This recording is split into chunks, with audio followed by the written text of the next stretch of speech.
చేసేటప్పటికి ఇదేంటిది సొంత కుమారుడికి ఇదిగో నీకు ఇక కాలము ముగించబడింది, నీవు ఇక చనిపోతావు అనేటువంటి మాటను తెలియచేయడానికి తండ్రి ఎంతో క్షోభను అనుభవిస్తూ ఎంతో దుఃఖాన్ని అనుభవిస్తూ ఆ తండ్రి ఆ కుమారుడి దగ్గరికి వెళ్ళి, ఇదిగో కుమారుడా, నీకున్నటువంటి వ్యాధిని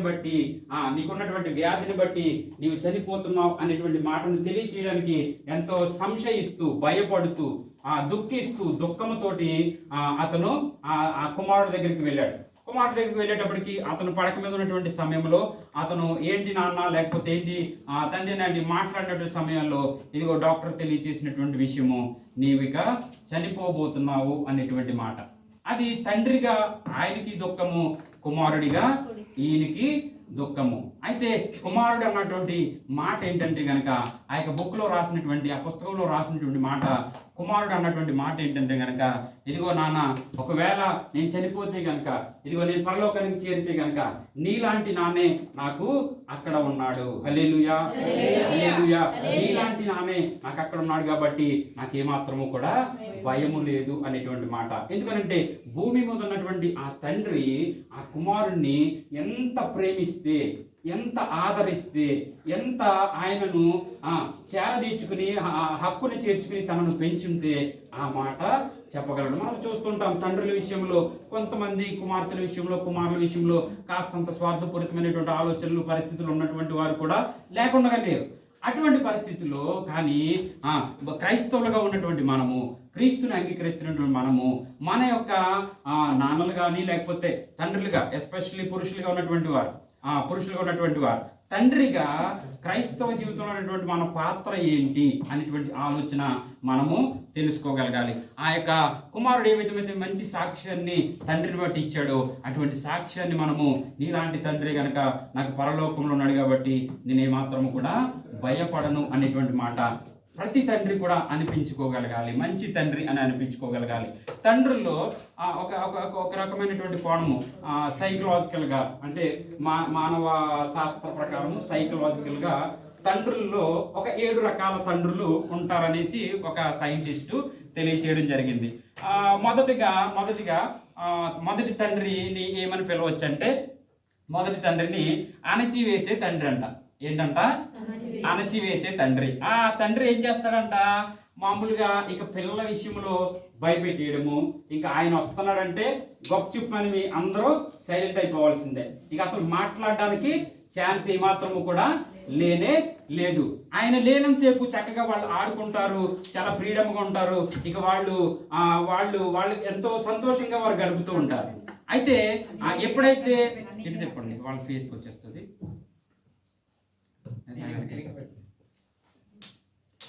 ఎప్పుడైతే ఆ అణచివేసే తండ్రి స్వభావం ఏదైతే ఉందో వారి యొక్క స్వభావము ఏం చేస్తుందంటే గనక, ఎలా ఉందండి చదువుతామా, కళ్ళకి కట్టకుండా అణచివేసేటువంటి తండ్రి ఉన్నటువంటి సమయంలో జరిగేటువంటి పరిస్థితులు ఏంటంటే గనక, వారు వారి తండ్రికి ఓరుగా భయపడిపోతూ ఉంటారు. ఎందుకంటే ఆ తండ్రి ఎంతసేపు వాళ్ళని ఇక నోరు ఎత్తకుండా చేసేటువంటి పరిస్థితులు, వారిని అస్తమాటు తిట్టేటువంటి పరిస్థితుల్లో ఆ తండ్రి ఉంటూ ఉంటాడు. ఈరోజు చెప్పబడుతున్నటువంటి లేఖనాలు కారణం ఏంటంటే ఫాదర్స్ డే అనేటువంటి ఒక ప్రత్యేకమైనటువంటి దినంలో వచ్చినటువంటి ఆ తండ్రిలో ఉన్నటువంటి గొప్ప లక్షణాలు ఒకటి. రెండవది, తండ్రులుగా ఉంటున్నటువంటి సంఘంలో ఉన్నటువంటి పురుషులు వారి పిల్లల పట్ల ఏ విధంగా మెసులుకోవాలి అనేటువంటి విషయాన్ని కూడా మనము ఈరోజు తెలుసుకుందాం. ఒకవేళ స్త్రీలుగా ఉన్నటువంటి వారు మీ తండ్రులు మీ పట్ల ఎలాగా వ్యవహరించారు, మిమ్మల్ని ఎలా పెంచి పోషించారు అనేటువంటి విషయాన్ని కూడా మనము ఈరోజు ధ్యానం చేయడానికి ప్రయత్నం చేద్దాం. అటుకంటే మొదటి యోహాను 3వ అధ్యాయము 1వ వచనాన్ని ఒకసారి చూద్దాం. మొదటి యోహాను 3వ అధ్యాయము 1వ వచనము. మొదటి యోహాను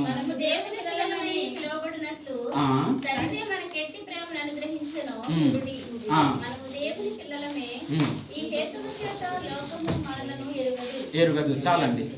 మన దేవుని ప్రేమ తండ్రి ప్రేమ అనేటువంటి మాటలు మనకు అక్కడ కనబడుతున్నాయి. నిజంగా పరలోకమందు ఉన్నటువంటి తండ్రి ఆదామును అవ్వను చేసి వారిని ప్రేమించి ఇదిగో భూమిని నిండుంచుడి అనేటువంటి మొట్టమొదటి క్రియగా మనకు కనబడుతుంది. ఆ తరువాత ఆ ప్రేమ తండ్రిలో నుంచి ఆదాములోనికి ఆ ప్రేమ వచ్చింది. ఆ ప్రేమ ఆదాము అవ్వలో నుంచి భూమి ఈ రోజున నిండింపబడింది, అనేక జనములతో నిండింపబడింది. ఆ ప్రేమ అది అలా కొనసాగుతూ వచ్చింది. అయితే తండ్రిలో ఉన్నటువంటి ప్రేమ గురించి మనం ఆ మాటలో చదవగలిగాము. అయితే ఇక్కడ మరొక మాటలో మనం ముందుకు వెళదాము. మరొక మాట, మొట్టమొదటి వ్యక్తి గురించి నేను చెప్పాను. ఏంటది? అణచివేసే తండ్రి. ఆ తండ్రి బయట ఉన్నంతసేపు పిల్లలకి ఇంట్లో స్వతంత్రము. ఎప్పుడైతే తన ఇంట్లోకి వచ్చాడో వెంటనే సైలెంట్ అయిపోతారు. గప్ చిప్పని అయిపోయి ఆ పక్కన దాకోవా ఈ పక్కన దాకోవా, లేకపోతే ఆయన వచ్చేసాడు ఇక మాట్లాడడానికి ఛాన్స్ లేదు అనేటువంటి ఆలోచన పిల్లలు కలిగి ఉంటారు. రెండో వ్యక్తిని ఎవరంటే సైకలాజికల్ గా ఏమి పట్టించుకోని తండ్రి. ఏంటంటారు? ఏమి పట్టించుకోడు. పిల్లల గురించి ఏమి ఆయన పట్టించుకోడు. ఇక పిల్లలు ఏమైనా కూడా నాకు సంబంధం లేదన్నట్టు, లేకపోతే ఏదో పుట్టారు కాబట్టి వాళ్ళు పెరుగుతారు అన్నట్టు, వాళ్ళకి కావాల్సినటువంటి సకల సదుపాయాలు సమకూర్చకుండాను ఏమి పట్టించుకోడు. ఇక భార్య గురించి నేను మాట్లాడట్లేదు, తండ్రి గురించి పిల్లల గురించి మాత్రమే నేను ఈరోజు ప్రసంగించడానికి ఇష్టపడుతున్నాను. అయితే ఆ పట్టించుకునేటువంటి తండ్రి పరిస్థితుల్లో పిల్లలు ఏమవుతారంటే గనక ఏదో బ్రతుకుతున్నాము, లేకపోతే ఏదో ఉన్నాము, నా తండ్రి ఉన్నాడు కానీ పేరుకే తప్ప నా మీద ఏమాత్రము కూడా ప్రేమ లేదు, మాకు కావాల్సినవి సమకూర్చట్లేదు అనేటువంటి బాధ ఆ పిల్లల్లో పాతుకుపోతూ ఉంటుంది. అసలు కొడుకు ఏం చదువుతాడో తెలియదు, కూతురు ఏం చదువుతుందో తెలియదు, వారి చదువుల పట్ల ఏమాత్రం కూడా ఆసక్తి ఉండదు. పక్కనే పర్సనల్ అసిస్టెంట్ పిఏ ఉంటది కదా, ఎవరు? భార్య. భర్తకి ఎవరు పర్సనల్ అసిస్టెంట్ ఎవరంటే నీకు ఏదైనా వివరాలంటే ఆమె తెలుసంటే నేను పెద్ద తెలియదు నాకు అనేటువంటి మాట కూడా చెప్పేటువంటి పురుషులు ఉంటూ ఉంటారు. కాబట్టి అలాగా వెంటనే ఆ పిఏని వారి మీద పెట్టేటువంటి పరిస్థితుల్లో కూడా మనము చూస్తుంటాం. ఈ తండ్రి పేరు ఏంటంటే ఏమీ పట్టించుకోనటువంటి తండ్రి అనేటువంటి. మూడవది మనం చూస్తే కనుక నేను స్పీడ్గా వెళ్ళడానికి ఇష్టపడుతున్నాను. ఇంకా బెదిరించేటువంటి తండ్రి అంటే కనుక ఇక అస్తమాటు తిట్టడమే. నోరు ఓపెన్ చేస్తే వాళ్ళని తిట్టడమే. నేను ఎందుకు చెప్పాను, నేను ఎందుకు చేయమన్నాను, నేను ఎందుకు వెళ్ళాను, నేను ఎందుకు రమ్మన్నాను, ఇదే తప్ప ఏ రోజు కూడా ప్రేమతోటి చక్కగా మాట్లాడేటువంటి పరిస్థితి ఏమాత్రం కూడా వారి జీవితంలో ఉండదు. కాబట్టి వారిని ఏమంటున్నామంటే బెదిరించే తండ్రి. వాళ్ళంటారంట కాళ్ళెరు కొడతాను, చెయ్యరు కొడతాను, నువ్వు అక్కడికి వెళ్ళొద్దు, ఇదే మాటలు తప్ప ఏమాత్రం కూడా వారి పిల్లల మీద ప్రేమ చూపించరు. కాబట్టి ఇదంతా సైకియాట్రిస్ట్ అంటే ఈ మానవుల యొక్క స్థితిగతులను ఎరిగేటువంటి డాక్టర్లు ఏదైతే ఉంటారో వారు తెలియజేసినటువంటి మాటలుగా నేను తెలియజేస్తున్నాను. బెదిరించేటువంటి తండ్రిని కూడా థ్రెటనింగ్ ఫాదర్ అంటాము. ఆ తర్వాత ఎక్స్ప్లోడింగ్ ఫాదర్ అంటే విస్ఫోటనము, అంటే ప్రేలుడు తండ్రి. ఇవన్నీ కూడా జస్ట్ అటు ఇటు అవుతాయి. కానీ ప్రేలడం అంటే కనుక ఇక అసలు ఆయన మాటలో నుంచి వచ్చేటువంటి ప్రతి మాటకు ఇంట్లో ఉన్నటువంటి వారందరూ భయపడిపోయి వారు అసలు ఏమాత్రము కూడా ఇక నోరు విప్పలేనటువంటి పరిస్థితిలోకి వాళ్ళు వెళ్ళిపోతూ ఉంటారు. అయితే అక్కడ జరిగే ప్రమాదం ఏంటో తెలుసా? అటువంటి ప్రేలుడు కలిగినటువంటి తండ్రి లక్షణాలు ఉన్నటువంటి తండ్రులుగా ఉంటే గనక, ప్రియ దేవుని సంఘంలో ఉన్నటువంటి పురుషులారా, అటువంటి ప్రేలుడు ఇటువంటి స్వభావాలు కలిగి ఉంటే గనక పిల్లల్లోనంట వేషధారణ వచ్చేస్తుందంట. ఏమొచ్చేస్తుంది?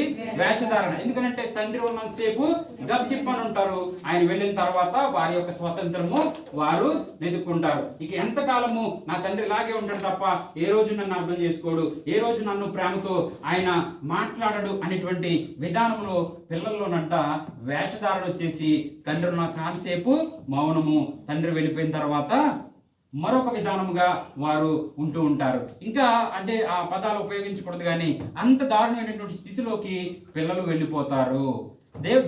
దేవుని సన్నిధిలో ఎదుగుతున్నటువంటి మనము, భక్తి జీవితంలో ఎదుగుతున్నటువంటి మనము మామూలుగా అయితే ఎక్కువ కోపాల గురించి, ద్వేషాల గురించి ప్రసంగాలు చేస్తూ ఉంటాం అనేక మార్లు. సంఘంలో ఉన్నటువంటి వారు, దైవజనులు అందరూ కూడా అన్ని విషయాల్లో, స్వభావ విషయంలో మనము మంచి స్వభావానికి వెళ్ళాలని ప్రసంగాలు చేస్తూ ఉంటాం. ఈ తండ్రి విషయంలో, వారి బిడ్డల విషయంలో జరుగుతున్నటువంటి పరిస్థితులు అయితే ఇదిగో ఈ లోకానుసారమైనటువంటి పరిస్థితుల్లోకి వారు వెళ్ళిపోవడానికి కూడా తండ్రి అనేది చాలా కూడా ప్రాముఖ్యం అవుతూ ఉంటుంది. ఎందుకంటే తనకు సకల సదుపాయాలు సమకూర్చినటువంటి తండ్రి అయితే కనుక వారి ఆ సదుపాయాల్ని సమకూర్చినటువంటి పరిస్థితి వేరే చోట వారు వెతుకుతూ ఉంటారు. ఒకసారి యెషయా గ్రంథం ఒకసారి చూస్తే కనుక 8వ అధ్యాయం 18వ వచనం చూస్తే కనుక యెషయా గ్రంథము 8వ అధ్యాయము 18వ వచనాన్ని ఒకసారి మనము చూడడానికి ఇష్టపడదాం. యెషయా గ్రంథము 8వ అధ్యాయము, ఒకవేళ మొబైల్లో యాప్ ఉంటే కనుక మొబైల్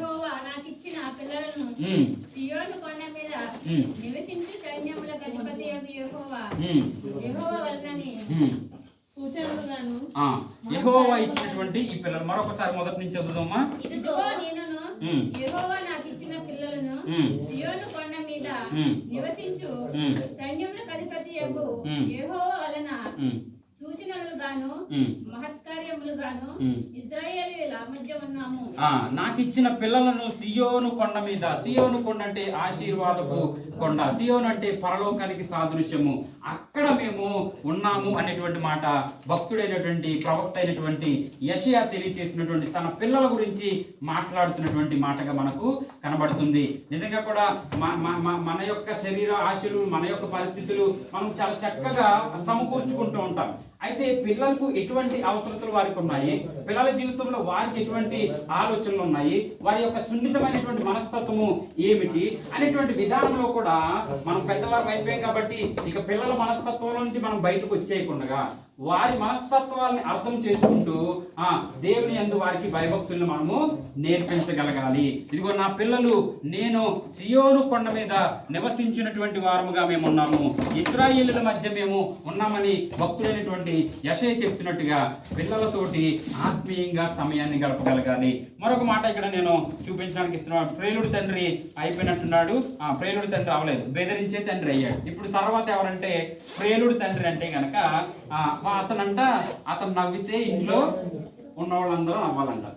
అతనికి ఎప్పుడైతే నవ్వు వస్తుందో ఆ టైంలోనే ఉన్న వాళ్ళందరూ అతనికి నవ్వురా ఆ టైంలో ఇతను నవ్వారా వీళ్ళ పని అయిపోయింది అన్నమాట. అంత దారుణంగా తన యొక్క స్వభావాన్ని పిల్లల మీద చూపిస్తూ ఉంటారు. వారి యొక్క స్వభావాన్ని, తండ్రుల యొక్క స్వభావాన్ని పిల్లల మీద చూపిస్తూ ఉంటారు. ఏమనంటే గనక తప్పకుండా వారు బయటకు వెళ్ళి ఆయా పరిస్థితుల్లో వారు ఎదుర్కొంటున్నటువంటి పరిస్థితులు, ఇరుకులు, ఇబ్బందులు, వారు చేస్తున్నటువంటి ఉద్యోగ పరిస్థితులు, వారికి ఎదురైనటువంటి మనుషులు, వారు పెట్టినటువంటి ఇబ్బందుల్ని అవన్నీ పట్టుకొచ్చి కుటుంబం పైన, భార్య నేను అసలు ఇప్పుడు ప్రస్తావించాను, భార్య సంగతి తర్వాత చూద్దాం, పిల్లల సంగతి మాత్రమే తెలియజేస్తున్నాను. కుటుంబం పైన అంటే భర్త ఎప్పుడు భార్య మీద చూపిస్తాడు, నేను ఆ విషయాన్ని ప్రస్తావించట్లేదు, పిల్లల విషయమే. సో పిల్లల మీద ఎస్పెషల్లీ వారి పసి హృదయాల పైన ఏమాత్రము కూడా మనము చూపించకూడదు. ఎందుకంటే ఈ రోజున వివాహాలు అయిపోయి పిల్లలు కలిగి ఉన్నటువంటి మనము, మన తండ్రి మనల్ని ఏ విధముగా పెంచారు.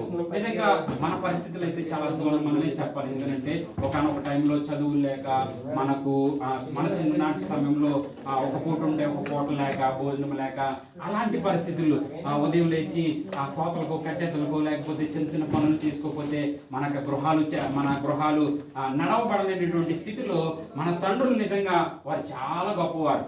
వారు తినకు వారు కష్టపడి కాయ కష్టం చేసి ఈ విధముగా ఈ స్థితిలో మనల్ని ఉంచారు. అయితే దేవుని వాక్యం నిజంగా వారు ఆ కాలంలో దేవుని వాక్యము వారి చెంతకు చేరలేదేమో, వారు పెంచిన విధానము చాలా గొప్పది. అయితే ఈ కాలంలో ఉన్నటువంటి మనము, సంఘంలో ఉన్నటువంటి మనము, దేవుని వాక్యాన్ని అంగీకరిస్తున్నటువంటి మనము, క్రీస్తుని అంగీకరిస్తున్నటువంటి మనము, జీవితంలో ఒక ఉన్నతమైనటువంటి స్థానానికి వెళ్ళాలనేటువంటి ఆశపడుతున్నటువంటి మనము, పరిశుద్ధ గ్రంథం గురించి, యేసుక్రీస్తు వారి గురించి తెలిసినటువంటి మనం చేయాల్సినటువంటి ఈ లక్షణాలు ఏమైతే ఉన్నాయో, ఈ లక్షణాలన్నీ కూడా మనము మనలో ఉంటే గనక వాటిని తీసివేయగలగాలి. తండ్రులుగా ఉన్నటువంటి వారు ఈ విస్ఫోటనం చెందేటువంటి పరిస్థితి కానీ, అణచివేసేటువంటి పరిస్థితి కానీ, లేకపోతే ఏమి పట్టించుకునేటువంటి పరిస్థితి కానీ, ఇటువంటి లక్షణాలు ఉంటే కనుక మనము వాటిని రిమూవ్ చేసుకోగలగాలి. మన జీవితంలో నుంచి వాటిని తీసివేసి పిల్లలకి ఏమి అవసరము, పిల్లలకి ఏ సందర్భంలో ఏ మాట మాట్లాడాలి, వారిని ఏ విధంగా ఆదరించాలి, యెషయా గ్రంథకర్త తెలియజేసినట్టుగా, అదేవిధంగా 1 యోహాను 3:1 చదివినట్టుగా పిల్లల విషయంలో ఎంత జాగ్రత్త కలిగి ఉండాలనేటువంటి విషయాన్ని మనము గమనిస్తూ, ఇదే భక్తి జీవితం అంటే మరేదో కాదండి. నీవు నీ జీవితంలో, నీ భార్య జీవితంలో, నీ బిడ్డల జీవితంలో, నీ తల్లిదండ్రుల జీవితంలో ఎంత యథార్థంగా జీవిస్తున్నావో ఇదే నీ యథార్థతను కాపాడుకోవడము. ఇదే యేసుక్రీస్తు వారు నేర్పించినటువంటి భక్తి. అలా కాకుండా భక్తి చేస్తున్నాం అన్నటువంటి పేరుకు మాత్రం ఉండి మనం చేసేటువంటి క్రియలన్నీ కూడా లోక సంబంధముగా, లేకపోతే అన్యాయముగా, అక్రమముగా, మరొకరిని హింసించేటువంటి వారుగా ఉంటే గనక మనం ఏమాత్రము కూడా క్రైస్తవులముగా పిలవబడలేము. క్రైస్తవులుగా మనము ఆ పేరు మనకు సరికాదు అనేటువంటి మాటను కూడా నేను తెలియజేయడానికి ఇష్టపడుతున్నాను. ఆ తర్వాత తీరిక లేని తండ్రి. ఈయన 6వ లక్షణం ఏంటంటే తీరిక లేని తండ్రి. అస్సలు బిడ్డల విషయంలో సమయాన్ని గడపరు.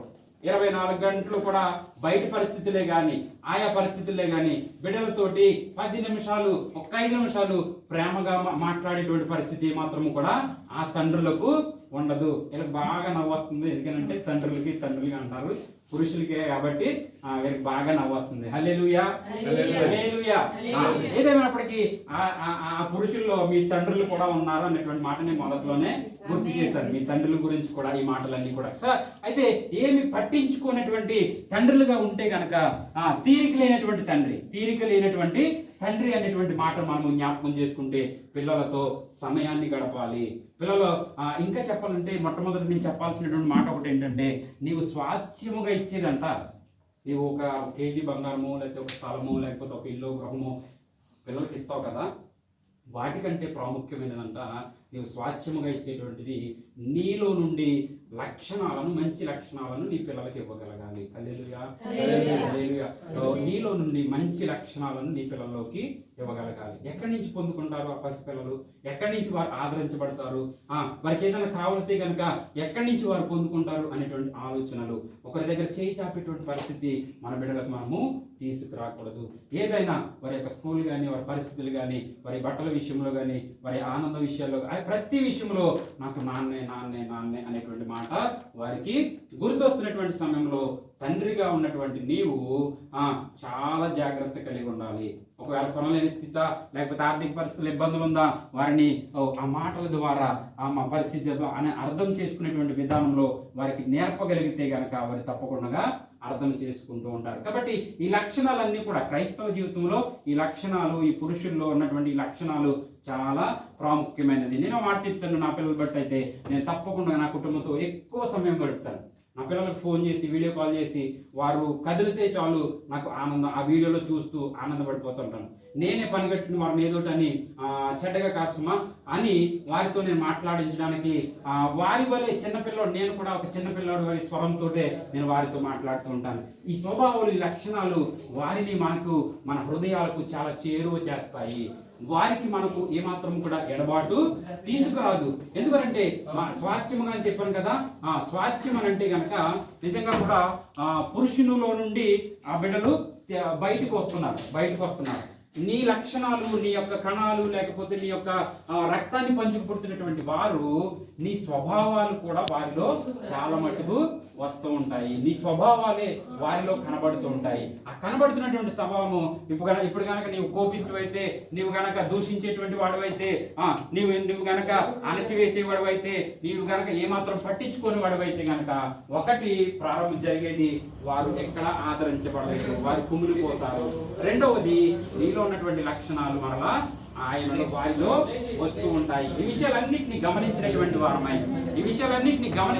వారమై మనము అతి జాగ్రత్త కలిగి ఉండాలి. హల్లెలూయా, హల్లెలూయా. స్తుతి మహిమ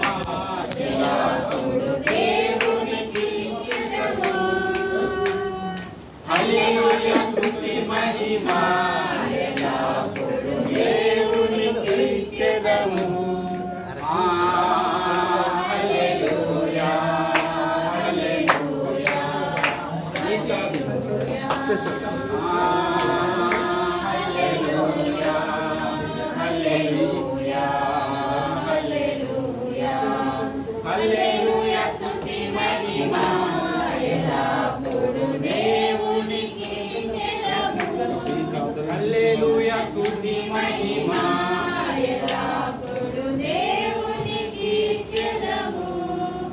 అయితే ఈ సమయము లేనటువంటి తండ్రిగా ఏదైతే పిలువబడుతున్నారో, ఈ సమయము పిల్లలతో గడపలేనటువంటి స్థితి ఏదైతే ఉందో, పిల్లలకు నీకు ఎడబాటు అనేది వచ్చేస్తుంది.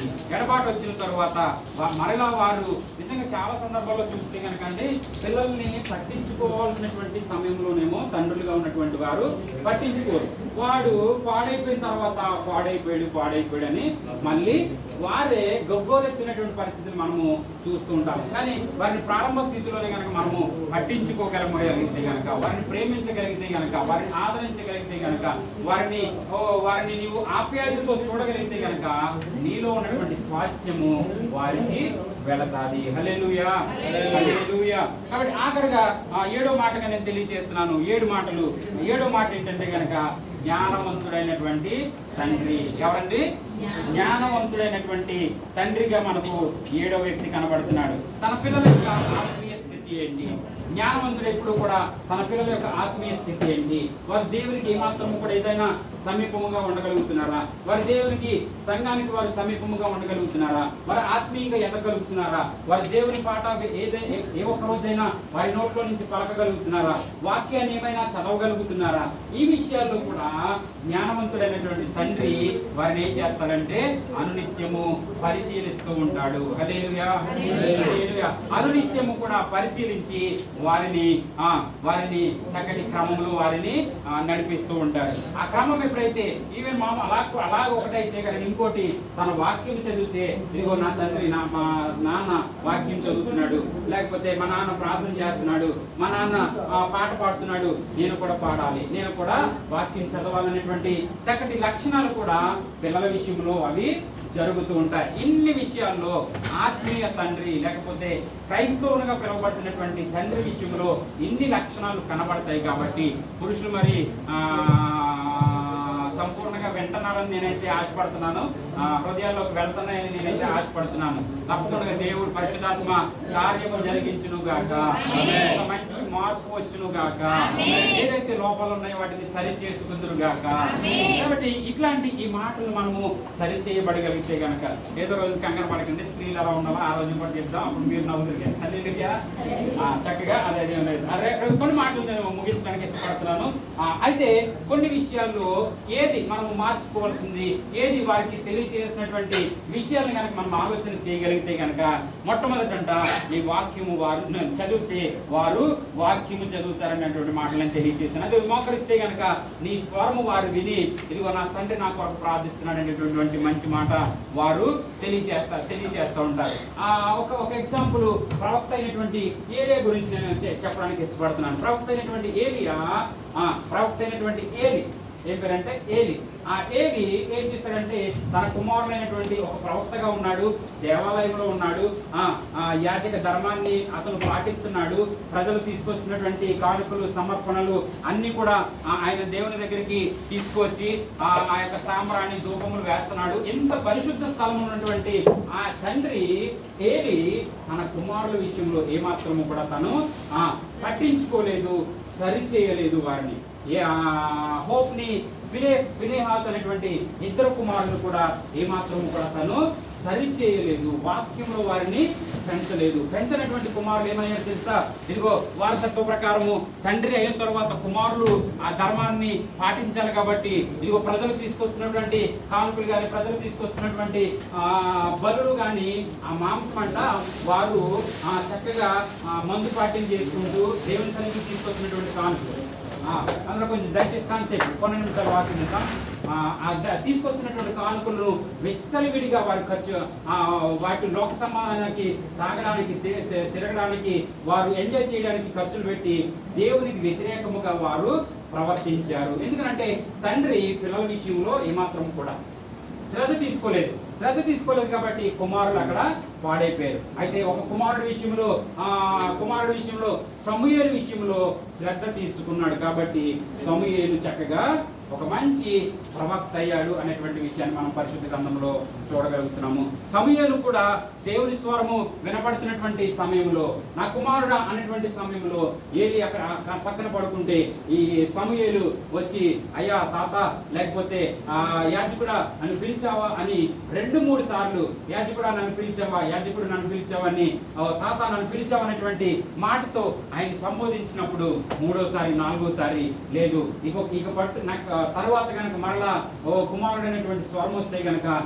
చిత్తము తెలియచేయమనేటువంటి మాట అక్కడ నీ దాసుడు వినుటకు సిద్ధంగా అన్నటువంటి మాట, పలుకు అనేటువంటి మాట కూడా అక్కడ తెలియచేసినప్పుడు, అంటే అక్కడ కుమారుడు అనేటువంటి ఒక దేవుని సన్నిధిలో ఎదుగుతున్నటువంటి సమూయేలుకి దేవుని స్వరము ఎలా వినాలి అనేటువంటి ట్రైనింగ్ కూడా అక్కడ ఇచ్చినట్టుగా మనం కనబడుతుంది. దేవుని స్వరము ఏ విధంగా వినాలి అనేటువంటి స్వరము. అలా కాకుండా తన ఇద్దరు కుమారులు ఏ విధంగా అయితే పాడైపోయారో, తన ఇద్దరు కుమారులు ఏ విధంగా అయితే లోక సంబంధం అయిపోయారో, వారి వలె కాకుండా సమూయేలుని ఒక మంచి ప్రవక్తగా ఏది సిద్ధపరిచినట్టుగా మనము చూడగలుగుతున్నాము. తండ్రులందరూ కూడా వారి పిల్లల విషయంలో శ్రద్ధ కలిగి ఉండగలగాలి. హల్లెలూయా, హల్లెలూయా. శ్రద్ధ కలిగి ఉన్నప్పుడే వారి జీవితాలు బాగుపడతాయి. ఎంతసేపు 1000 రూపాయలు కావాలి, 2000 రూపాయలు కావాలి, ఇక దృష్టి అంతా దాని మీదే పెట్టి ఆ 1000 రూపాయల కంటే విలువైన, 2000 రూపాయలకి విలువైన కంటే విలువైనటువంటి మాటలు వారితో మాట్లాడకుండా, కేవలం డబ్బులు కావాలా, వెంటనే ఇక్కడ తిప్పలబడి ఆ డబ్బులు పంపించేసాం, అయిపోయిందా, వెళ్ళి చేసుకొని నీ పని చూడు అనేటువంటి మాటల కంటే కూడా నీవు వారితో సమయాన్ని గడపాలి. నీవు వారితో నీలో ఉన్నటువంటి మంచి లక్షణాలను వారికి తెలియచేయగలగాలి. నా చిన్నప్పుడు మా నాన్న భక్తి జీవితంలో ఎలా ఉన్నా కానీ నాకు ఒక మంచి మాట తెలియజేశారు. ఏంటంటే నాకు బాగా గుర్తు, ఎదుటి వారిది ఆశించకూడదు, నీ కష్టార్జితం మీద నీవు ఆధారపడాలన్నటువంటి ఒకే ఒక మాట నా హృదయంలో పాతుకుపోయింది. మనం చెప్పినటువంటి ఆ మాటను బట్టి ఈ రోజు కూడా ఎంతో కొంత ఎప్పుడన్నా ఎక్కడన్నా తప్పిపోతే ఆ తెలియని పరిస్థితుల్లో తప్పిపోయి ఉండొచ్చేమో తప్ప యథార్థవంతులని నాకు నేను సాక్ష్యం ఇచ్చుకోకూడదు. కాబట్టి ఆ మాట తెలియజేస్తూ మ్యాక్సిమం 100% యథార్థముగా ఉండడానికి, కష్టార్జితం మీద ఆధారపడడానికి దేవుడు ఈ రోజున కృప చూపిస్తున్నాడు. తండ్రి లక్షణాలు కుమారుల్లోకి వస్తాయి. మామూలుగా కూడా వీళ్ళకి తెలుసు కొంతమందికి, మా నాన్న చాలా సైలెంట్, ఎవరిని ఏమండు, ఆయన ఒకరి చేత అనిపించుకోవడం. నేను కూడా అదే స్వభావం ఉంటాను. నేను మౌనంగా ఉన్నానని నాతో మాట్లాడి కొంతమంది తెలియజేస్తుంటారు. తండ్రుల నుంచి కొన్ని లక్షణాలు వస్తాయి, తల్లి నుంచి స్వభావాలు వస్తూ ఉంటాయి. అవి ఇప్పటికిప్పుడు మారిపోవాలంటే మారిపో. ఇందులో ఉన్నటువంటి ప్రతి ఒక్కరు కూడా, నేను కొంతమందిని నోరు డబ్బాలా మాట్లాడే వాళ్ళు ఉన్నారు, సైలెంట్గా ఉన్న వాళ్ళే ఉన్నారు, గొడవ పెట్టేవాళ్ళు ఉంటారు, గొడవలు సర్దుబట్టి చేసేవాళ్ళు. ఇదంతా కూడా సైకలాజికల్ ఏంటంటే తండ్రుల నుంచి తల్లుల నుంచి అవి వస్తూ ఉంటాయి. కాబట్టి ఆ స్వభావాలను కూడా మనము ఆలోచనలోకి, పరికరంలోకి తీసుకుంటూ ఉండగలగాలి. హల్లెలూయా, హల్లెలూయా. దైవజనులుగా ఇప్పుడు వాక్యం బోధించేటువంటి దైవజనులు ఒకటి ఆత్మీయమైనటువంటి స్థితిని బోధిస్తారు. రెండోది నీ సైకలాజికల్గా నీ మైండ్ సెట్ ఎలా ఉంది, నీ పరిస్థితి ఎలా ఉంది, అది కూడా గమనిస్తూ నీ స్వభావాన్ని బట్టి మాట్లాడుతూ ఉంటారు. ఎందుకంటే నేను సరి చేయడానికి మాత్రమే. హల్లెలూయా. ముందుకు వెళ్ళడానికి ఇష్టపడుతున్నాను. ఆ తరువాత మనం చూపించగలిగితే కనుక నీ బిడ్డలకు నువ్వు నేర్పించాల్సినటువంటి గొప్ప లక్షణం ఏంటో తెలుసా? జయించే విశ్వాసము. నువ్వేదైనా సాధిస్తావు, నువ్వేదైనా కష్టపడతావు, లేకపోతే నువ్వేదైనా నువ్వు అనుకున్నటువంటి గోల్కి నువ్వు చేరతావు అనేటువంటి ఆ జయించే విశ్వాసాన్ని బిడ్డలకు నీవు అలవర్చగలగాలి. ఆ బిడ్డలకు నువ్వు ఆ మాటలు చెప్పగలిగితే కనుక ఎక్కడో బయట ఎవరో చెప్పరండి, బయట ఎవరో నేర్పించేటువంటి విషయాలు కాదు. ఇది తండ్రికి ఉన్నటువంటి బాధ్యత. పిల్లలతో సమయం గడిపి ఆ సమయంలోనే వారికి నేర్పించాల్సినటువంటి మంచి లక్షణం ఏంటంటే గనక విశ్వాసంలో నీవు నీ జీవితంలో జయిస్తావు అనేటువంటి మాట వారికంట తెలియచేయాలంట. ఆ తరువాత దేవుని పైన ఆధారపడము పిల్లలకి నేర్పించాలి. హల్లెలూయా, హల్లెలూయా. దేవుని పైన ఆధారపడేటట్టుగా, వారు మోకరించేటట్టుగా, మనము చూస్తున్నటువంటి ఈ లోకంలో ఈ సృష్టి జరిగినటువంటి పరిస్థితులు, నీవు నేను మనందరూ సృష్టించబడినటువంటి ఈ విధానము మనందరికీ ఒక పరమ తండ్రి ఉన్నాడు. ఆయనను మనము చేరినప్పుడు, ఆయన పాదాల చెంత మనము వేడినప్పుడు మనకు సమస్తమును సకల సమృద్ధి మన జీవితాల్లో జరుగుతాయి అనేటువంటి మాటను నువ్వు తెలియచేసి దేవుని పైన ఆధారపడేటువంటి లక్షణాన్ని నీ బిడ్డల్లో నీవు పొందుపరచాలి. హల్లెలూయా, హల్లెలూయా. ఎప్పుడైతే పొందుపరచావో వారిలో ఆ లక్షణము ఆ దేవుని పైన ఆధారపడడం అనేది వారు అలవాటు చేసుకుంటూ ఉంటారు. మరొక ప్రాముఖ్యమైనటువంటి లక్షణము, మొదట చెప్పిందేమో నేను 7 లక్షణాలు చెప్పాను. ఏంటంటే తండ్రుల్లో ఉన్నటువంటి లక్షణాలు ఏంటిది, అణచివేసేటువంటి గుణము, తిట్టేటువంటి గుణాలు, కోపపడేటువంటి గుణాలు, అవన్నీ కూడా 7 లక్షణాలు. ఇప్పుడు అసలు పిల్లలకి ఎటువంటి లక్షణాలను మనము అలవరచాలి అనేటువంటి విషయాలు నేను కొన్ని విషయాలు జ్ఞానం గురించి ఆ విషయాలు తెలియజేశాను. మరొక మాట నేను తెలియజేయడానికి ఇష్టపడుతున్నాను, ఏంటంటే క్షమించే గుణాన్ని అలవాటు చేయాలి. హల్లెలూయా, హల్లెలూయా. సో క్షమించే గుణాన్ని అలవాటు చేయగలగాలి. ఇదంతా కూడా సైకలాజికల్ గా ఉంటుంది. మోస్ట్లీ వాక్యంలో ఉన్నటువంటి విషయాలే, ప్రవక్తలు భక్తులు చేసినటువంటి విషయాలే. అయితే మనము సాధారణంగా కొన్ని విషయాలు తప్పిపోతున్నటువంటి సమయంలో ఈ విషయాలన్నింటినీ కూడా సాధారణంగా అసలు మనకే క్షమించే గుణము లేకపోతే ఇక మన పిల్లలకు మనం ఏం నేర్పించగలము?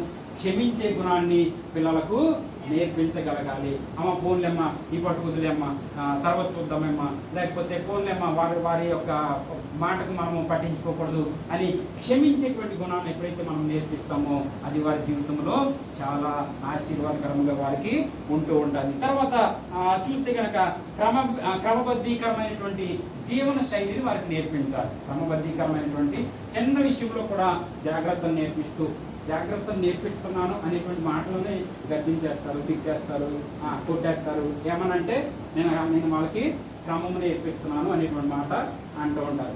దానికి సంబంధం లేకుండా ప్రేమించే విధానం ఉండాలి. క్రమబద్ధీకరణమైనటువంటి జీవితాన్ని వారికి అలవరిచేటువంటి వారముగా మనము ఉండగలగాలి. ఈ రోజున డబ్బు ఉన్నటువంటి వారు, ఆస్తికర్తలుగా అయిపోయినటువంటి వారు ఈ లక్షణాలన్నీ వారు పాటించారు కాబట్టి వారికి ఏదో అదృష్టం వచ్చేసో లేకపోతే వాళ్ళు ఉన్నతమైన స్థానానికి వెళ్ళిపోలేదు.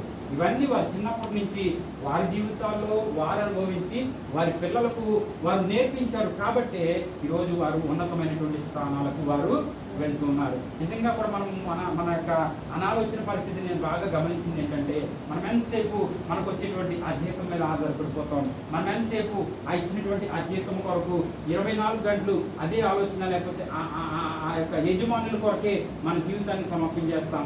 ఆ సమయం అయిపోయిన తర్వాత విడిచిపెట్టేసి మరిచిపోయి నీ బిడ్డలు ఏం చేస్తున్నారు, నువ్వేం చేయాలి, నీవు వస్తున్నటువంటి సంపాదన నుంచి నీవే విధంగా వాటిని సమకూర్చుకోవాలి, ఈ ఆలోచనలు ఉండాలి. కానీ వాడు ఇచ్చేటువంటి 120-150 జీవితానికి ఎంత సమయము? 8 గంటలు మాత్రమే. 8 గంటలు అయిపోయిన తర్వాత ఒక్క నిమిషం కూడా వారి గురించి మనం ఆలోచించుకోవాలి.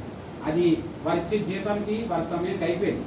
అది అయిపోయిన తర్వాత చక్కగా బైబిల్ తీసుకున్నావా, చక్కగా ప్రార్థన చేసావా, లేకపోతే చక్కగా నీ గృహానికి ఫోన్ చేసి నీ బిడ్డలతో సమయాన్ని గడిపావా, వారితో చక్కగా ముచ్చటించావా? వారిలో ఈ లోకంలో ఎవరితో మాట్లాడి ఏం చేసినా స్వార్థపూరితమైనటువంటి లోకం. ఎక్కడ నిస్వార్థంగా ఉన్నటువంటి ఏదైనా ఒక స్థలం ఉందంటే అది నీ కడుపున పుట్టినటువంటి నీ బిడ్డల దగ్గర మాత్రమే.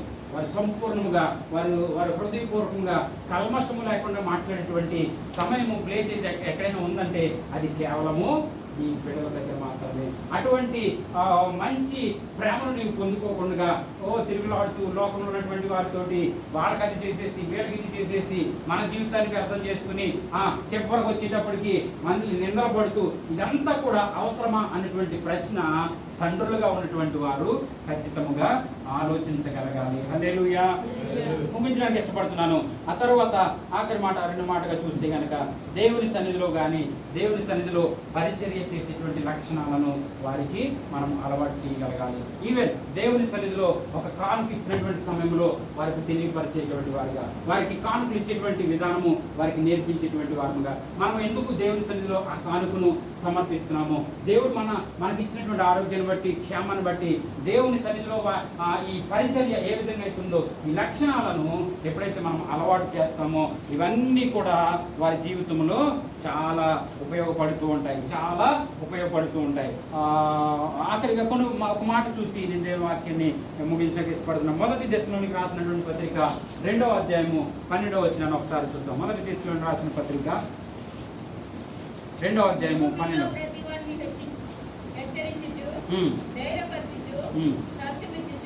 తండ్రి తన బిడ్డల ఎడల నడుచుకొను, ఇదిగా మీలో ప్రతివాని ఎడల నీవు నడుచుకొంటివని ఆ. మీకు తెలియదు. ఇక్కడ అపోస్తలుడైన పౌలు సంఘానికి చక్కటి మాటలు తెలియచ్చు, గద్దిస్తూ బుద్ధి చెప్తూ మీలో తండ్రులుగా ఉన్నటువంటి సంఘ కాపురు కానీ లేక దైవజనుడు కానీ తను తెలియజేసినటువంటి మాట మరొక మాట నేను చదవడానికి ఇష్టపడుతున్నాను. మొదటి దశలోనికి రాసిన పత్రిక 2వ అధ్యాయము 12వ వచనం.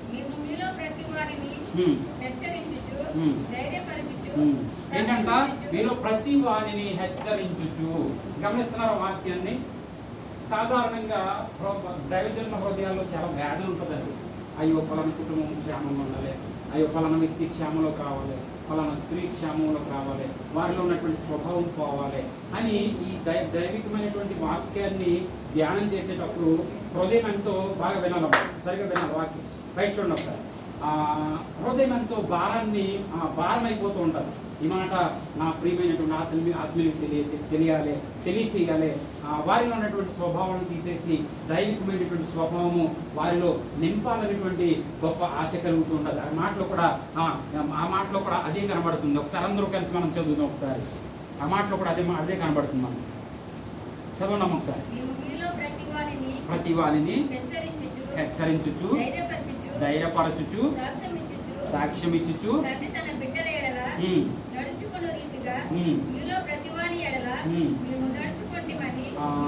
తండ్రి తన పిల్లల ఎడల ఏ విధంగా అయితే నడుచుకుంటాడో మీ అందు కూడా సంఘ కాపరిగా లేకపోతే దైవజనుడిగా ఆ విధంగానే నడుచుకోవాలి, ఆ విధంగానే మాటలు పడాలి, ఆ విధంగానే భరించాలి, సహించాలి అనేటువంటి విషయాన్ని కూడా అక్కడ.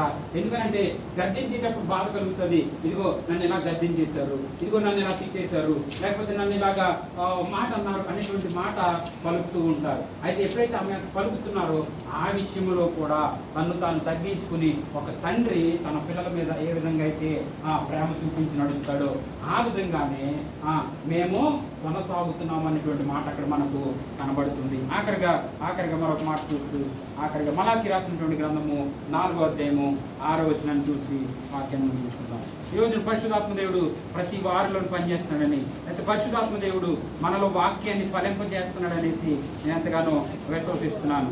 తప్పకుండా ఈరోజు విన్నటువంటి వాక్యాన్ని బట్టి తండ్రిలో ఉన్నటువంటి లక్షణాలు, తండ్రిలో ఉన్నటువంటి ఆ స్వభావాలను మనము మార్చుకొని విడిచిపెట్టి పశ్చాత్తాపడి, ఎప్పుడు కూడా వాక్యం విన్న తర్వాత మనము పశ్చాత్తాపడాలి. అవును ప్రభువా, నీవు నాతో మాట్లాడావయ్యా, నీవు నాతో నేను దైవికమైనటువంటి మాటలు నాకు తెలియజేసావయ్యా, నేను ఇక్కడి నుంచి విడిచిపెడతాను ప్రభువా, ఈ రోజు నుంచి నేను మార్చుకుంటాను ప్రభు అని ఎప్పుడైతే నీ స్వభావాన్ని నువ్వు మార్చుకుంటావో తప్పక పరిశుద్ధాత్మ నీలో పని చేస్తున్నట్టే, పరిశుద్ధాత్మ నీలో మార్పు తీసుకొస్తున్నట్టే అనేటువంటి విషయము నీ యొక్క క్రియలను బట్టి తెలుస్తూ ఉండాలి. చదవడము